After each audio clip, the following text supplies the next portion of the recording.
手把手祷告手。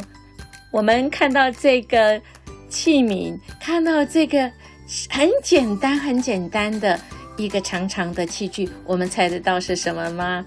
当然我们已经看到这个影像，知道它是一个装水球的一个器具，很奇妙吧？哇，很快就装一颗，哇，很快，而且最后满了它还会自己打结，太神奇太奇妙，不禁让我们想起我们自己的生命呢。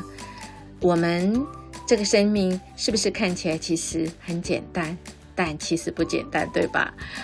我们需要上帝，真的需要上帝。我们若是一生当中我们不知道我们这个生命里面要装什么，这个生命真的是就没有意义，没有用。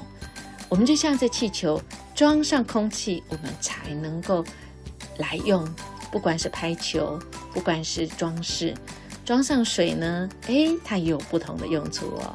所以我们的生命真的就像提摩太后书所说的，人若自洁，脱离卑贱的事，就必作为贵重的器皿，成为圣洁，合乎主用，预备行各样的善事。好不好？我们今天来感谢，在哪些方面我们已经靠主，已经脱离卑贱的事，已经预备好合主所用呢？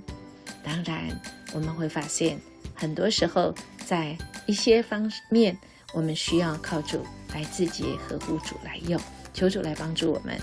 我们的家庭也一样，我们怎么去共同经历我们全家人来被主来圣洁，成为合乎主用的器皿，来预备行各样的善事呢？那美好的事情我们今天就一起来数算哦。手牵手，祈祷的手。